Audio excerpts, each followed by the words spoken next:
मित्रों, नमः संस्कृता। मैं राहुल कुमार राहुल स्टडी 91 पर आप सभी लोगों को स्वागत वंदन अभिनंदन करता हूं। मित्रों, ये दूसरा एपिसोड है। मुझे आशा है कि ये दूसरा एपिसोड आपको अच्छा लगेगा। जैसे कि पिछले एपिसोड में बता दिया गया है, आदि व्याकरण आचार्य कौन है। पहला ब्रह्मा है, दूसरा आपके कौन है बृहस्पति है, तीसरा आपके कौन है इंद्र भगवान है, चौथा कौन है आपके कौन है ऋषि मुनि है, नहीं भारद्वाज है, क्षमता भारद्वाज है चौथा, पांचवें आपके ऋषि मुनि है, छठवें आपके ब्राह्मण लोग हैं और सातवें आपके कौन है शिव भगवान है, आठवें आपके कौन है आपके पाणिनि महोदय हैं, नौवें आपके कौन है भट्टो जी दीक्षित है, 10वें आपके कौन है वरदराज महोदय जी हैं। इस प्रकार से व्याकरणाचार्य, अगर जो आदि व्याकरणाचार्य पूछा जाए तो आप लोग पाणिनि ना लगा करके बल्कि ब्रह्मा जी को लगाएंगे। तो आप लोगों को ये भी बताया गया है पिछले एपिसोड में। मित्रों, अगर देखने की इच्छा होगी पिछले एपिसोड में जाएंगे, चैनल को सब्सक्राइब करेंगे, प्ले लिस्ट में रहेगा, वो उड़ाया नहीं जाएगा वहाँ से। तो आप लोग विशेष ध्यान देंगे। बताया गया कि व्याकरण के अन्य नाम, व्याकरण के अन्य नाम में देखा गया तो व्याकरण को अन्य नाम में क्या क्या कहा जाता है। शब्दानुशासन कहा जाता है, पदशास्त्र कहा जाता है, वृत्ति सूत्र भी कहा जाता है, अष्टक भी कहा जाता है। इतने नाम मिलते हैं। फिर आगे देखा जाता है व्याकरण को और किस नाम से जाना जाता है। लगभग देखा गया, क्या देखा गया ऋग्वेद संहिता में। मित्रों ध्यान देंगे, क्या देखेंगे ऋग्वेद संहिता में विशेष ध्यान देंगे। मित्रों, ऋग्वेद संहिता में व्याकरण को वृषभ क्या कहा जाता है। वृषभ मतलब छोटे क्वेश्चन में लिख लेंगे बैल। क्या कहा जाता है, बैल कहा जाता है, वृषभ कहा जाता है। ठीक है, क्या कहा जाता है, वृषभ कहा जाता है, बैल कहा जाता है। अब यहाँ विशेष ध्यान देंगे, बैल की कितने बता देते हैं। ये बताते हैं 4 सींग होते हैं। क्या होते हैं, 4 सींग होते हैं। 4 सींग में पहला क्या है, पहला लिखेंगे नाम होता है। दूसरा क्या होता है, नाम के बाद लिखेंगे आख्यात होता है। आख्यात मतलब जानेंगे मित्रों, इसको क्या कहा जाता है, क्रिया कहा जाता है। दूसरा हो गया। तीसरा आपका क्या हो गया, उपसर्ग। क्या हो गया, उपसर्ग। उपसर्ग के बाद चौथा क्या हो जाएगा, निपात। मित्रों ध्यान देंगे, निपात को ही क्या कहा जाता है, यहाँ अव्यय लिख सकते हैं। निपात को अव्यय भी कहा जाता है। विशेष ध्यान देंगे मित्रों। 4 सींग हो गए। फिर उसके बाद बताया गया है 3 पैर। क्या बताया गया है, 3 पैर होते हैं। पहला क्या होता है, वर्तमान काल। मित्रों ध्यान देंगे, वर्तमान काल। दूसरा क्या होता है, भूतकाल। मित्रों ध्यान देंगे, भूतकाल। तीसरा क्या होता है, भविष्य काल। याद रखेंगे मित्रों, किसके, वृषभ के 3 पैर होते हैं, वर्तमान काल, भूतकाल, भविष्य काल। फिर उसके बाद आपका ये नंबर 1 हो जाएगा। नंबर 2, नंबर 3 देखेंगे क्या कहा जाता है। इसके 7 हाथ होते हैं।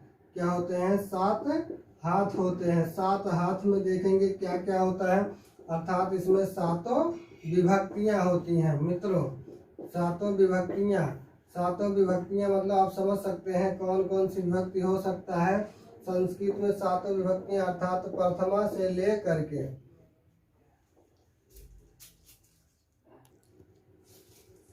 7 विभक्तियां प्रथमा से ले करके कहाँ तक, सप्तमी तक। मित्रों कहाँ तक, सप्तमी तक जाएंगे। फिर चौथे में बताया गया है इसके क्या होते हैं, 2 सिर होते हैं। मित्रों 2 सिर होते हैं।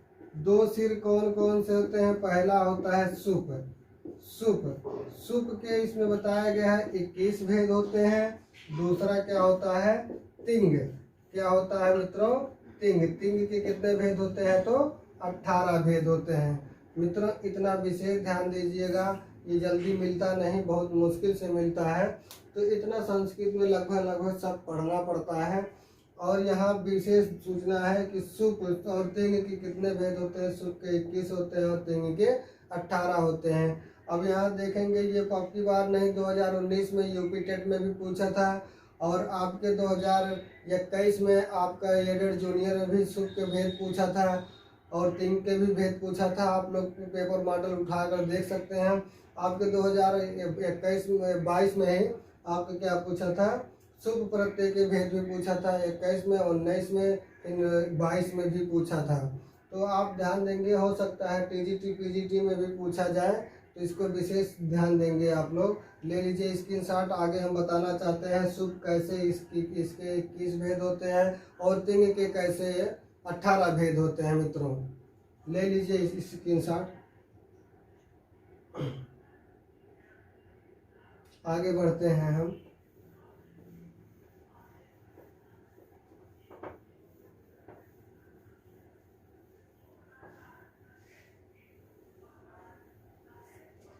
ध्यान देंगे मित्रों। अब सुप के भेद यहाँ लिखेंगे हम। क्या लिखते हैं, सुप के भेद। सुप के कितने भेद बताए थे हमने, 21 भेद। 21 यहाँ ध्यान देंगे, यहाँ क्या होता है, यहाँ लिख देंगे हम प्रथमा विभक्ति। अब यहाँ समझ सकते हैं द्वितीया विभक्ति। यहाँ क्या लिख सकते हैं, तृतीया विभक्ति। यहाँ क्या लिख सकते हैं, चतुर्थी विभक्ति। यहाँ क्या लिख सकते हैं, पंचमी विभक्ति। यहाँ क्या लिख सकते हैं, षष्ठी विभक्ति। यहाँ ध्यान देंगे। उसके बाद सप्तमी विभक्ति, यहाँ लिख देते हैं लास्ट में विभक्ति। सब विभक्ति विभक्ति है मित्रों, सप्तमी विभक्ति, षष्ठी विभक्ति, ठीक है। यहाँ इस प्रकार से विभक्ति। और एक विभक्ति में एक वचन ना हो करके बल्कि कितने वचन होते हैं, 3 वचन होते हैं। अर्थात एक वचन, उसके बाद द्विवचन, उसके बाद बहुवचन। बहुवचन, 3 वचन नहीं कहेंगे बल्कि क्या कहेंगे, बहुवचन। इसको याद रखेंगे, क्या कहेंगे, बहुवचन। अब यहाँ देखेंगे तिंग के कैसे, शुभ के कैसे 21 भेद होते हैं मित्रों। तो यहाँ देखेंगे पहला आता है, क्या आता है, सु औ ज से, सु औ ज से, अम औट सस, अम औट सस, टाभ्याम भीस, टाभ्याम भीस, टाभ्याम भीस, ने देभ्याम भ्यास, देभ्याम भ्यास। फिर यहाँ जाएंगे पंचमी पे, नशी नशी भ्याम भ्यास, नश। फिर यहाँ लिखेंगे नश भ्याम नाक, नश ओस आम। यहाँ लिखेंगे नी ओस सूप, नियोस सुप। मित्रों ध्यान देंगे, सुजस अम औट सस, टाभ्याम भीष, टाभ्याम भीष, डेभ्याम भ्यास, नशी ओ नशी भ्याम भ्यास, नश ओस आम, नी ओ सूप। 21 हो गए आपके। देखिए मित्रों 21 कैसे हुए, जब प्रथमा विभक्ति में आपके 3 वचन मिले तो सप्तमी तक लेकर जाएंगे, 7 गुणे 3 करेंगे तो कितना हो जाएगा, 21 हो जाएगा। अर्थात आप लोगों के एक बार आप लोगों के यूपी टेट में 2000 कितने में, 11 में 72,825 में पूछा था कि टा टा जो है यह किस विभक्ति का कौन सा वचन है। तो तृतीय विभक्ति का एक वचनांत है। तो ये भी बहुत महत्वपूर्ण है, इसीलिए हमने रख दिया था कि सु औ जस अम औट सस, टाभ्याम भीष डेभ्याम भ्यास, नस्यभ्यां भ्यास नस्य ओष आम नस्य ओष आम नी ओष सूप। मित्रों इस प्रकार से आपके कितने हो जाते हैं? 21 भेद हो जाते हैं। तो आगे हम बढ़ते हैं। कहाँ बढ़ते हैं? तिंग के भेद में चलते हैं। तिंग के भेद में अच्छा, ये आप लोगों के मन में चल रहा होगा, सर जी ये कहाँ प्रयोग होता है जो आप बता रहे हैं? तो बताने की हम कृपा इसलिए कर रहे हैं कि ये आपके जैसे बालक का रूप हो गया, श्री राम मतलब राम का रूप हो गया, श्री का रूप हो गया, लक्ष्मी का रूप हो गया, सविता का रूप हो गया, हरि का रूप हो गया, बालक का रूप हो गया, विद्यालय का रूप हो गया, शिक्षक का रूप हो गया।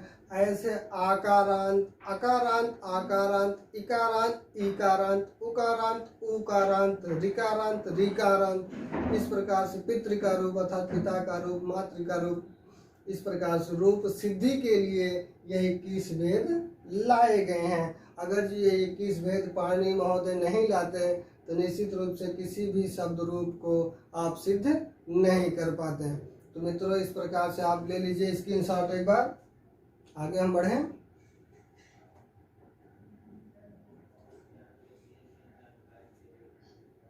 चलिए मित्रों देखते हैं आगे क्या है। 21 भेद तो हो गए सुख के।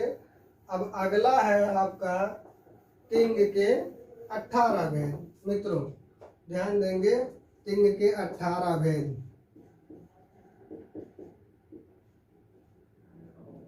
तिंग के भेद, तिंग के भेद में क्या देखेंगे? 18 भेद।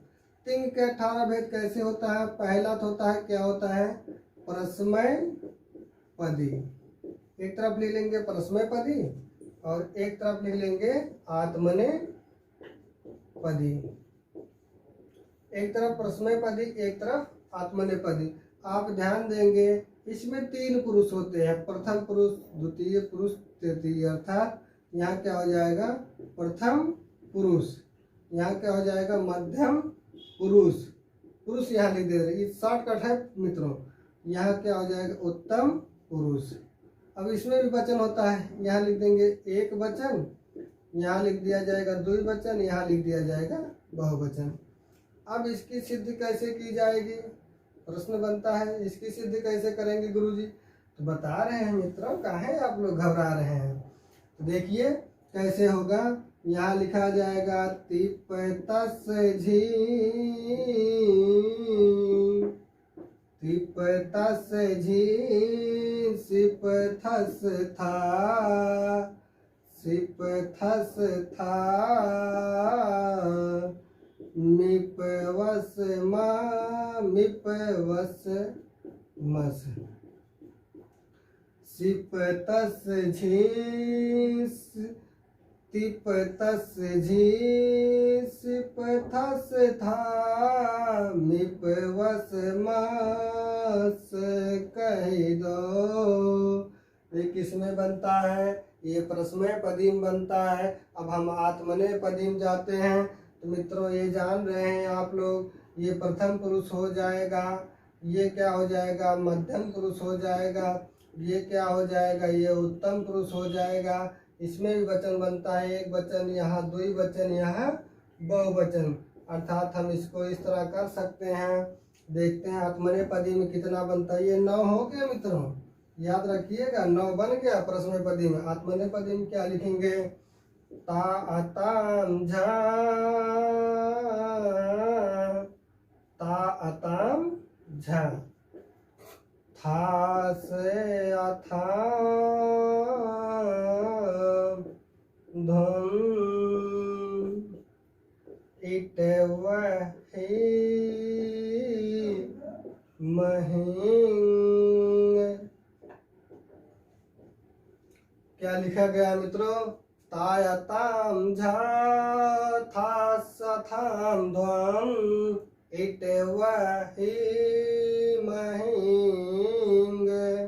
तो इस प्रकार से देखेंगे मित्रों, तो इसमें भी कितने हो जाते हैं? तो 9 हो जाते हैं। 9 और 9 को जोड़ेंगे तो कितना हो जाएगा? 18 हो जाएगा मित्रों। 18 जब हो गया तो ये प्रश्न बन गया मत मित्रों हमारे दिमाग में, सर जी आपने सुख को तो बता दिया, कि वो बालक बालक हो गया, विद्यालय हो गया, हरि हो गया, राम हो गया, जैसे लक्ष्मी हो गया, श्री हो गया, स्त्री हो गया, ऐसे शब्द रूपों को सिद्ध करने के लिए होता है सुप प्रत्यय। तो ये तिंग प्रत्यय का प्रयोग कहाँ करेंगे हम? तिंग प्रत्यय का प्रयोग वहाँ किया जाएगा बच्चों, जैसे पठति पठता पठन्ति, पठसि पठता पठथ, पठामि पठावः पठामः। ये जब देखा गया तो ये इस प्रकार से शब्द रूपों को प्रयोग किया था। अब इसको कहाँ प्रयोग करेंगे? जब आप वाच्य पढ़ेंगे, कर्तृवाच्य को कर्मवाच्य में जब बदलेंगे तो वहाँ पर इसका प्रयोग हो जाता है पठ्यते पठ्यते पठ्येते पठ्यन्ते पठ्येथे पठ्येते पठ्येथे पठ्येथे ध्वम। ठीक है, इस प्रकार से शब्द रूपों को देखा जाता है। तो ध्यान देंगे मित्रों, वहाँ कर्तृवाच्य को कर्मवाच्य में बदलने के लिए जब कहा जाता है या कर्तृवाच्य को भाववाच्य में बदलने के लिए कहा जाए तब जाकर वहाँ पर प्रयोग किया जाता है। लेकिन यहाँ देखेंगे मित्रों, अब यहीं पर आपका क्लास समाप्त होता है। अगर जो आप लोग मित्रों ध्यान देंगे मेरे, मैं आशा नहीं विश्वास के साथ आप लोगों को विश्वास दिलाता हूँ, आप जिस मंजिल को प्राप्त करना चाहते हैं उसको प्राप्त कर सकते हैं। लेकिन आप संस्कृत के हैं तो संस्कृत की मंजिल को प्राप्त करेंगे, ना कि अंग्रेजी के मंजिल को प्राप्त करेंगे। तो निश्चित रूप से अगर ये चैनल पे आपको अच्छा लगे और आपको नोट्स चाहिए, इस प्रकार से नोट्स मैं बनवाता रहूँगा मित्रों। रोज सुबह 7 बजे संस्कृत का क्लास होता रहेगा। एक सुंदर सा श्लोक के साथ इस क्लास को समाप्त किया जाए मित्रों। लिखे कहा गया है गीता में, गीता के 2 अध्याय के 47वां श्लोक में सबसे ज्यादा प्रचलित श्लोक है, कर्मण्येवाधिकारस्ते मा फलेषु कदाचन, कर्म फल हेतुर्भूर्मा ते संगो वस्तु कर्मणि। कर्मण्येवाधिकारस्ते मा फलेषु कदाचन, कर्म फल हेतुर्भूर्मा ते संगो वस्तु कर्मणि। नमः संस्कृता मित्रों।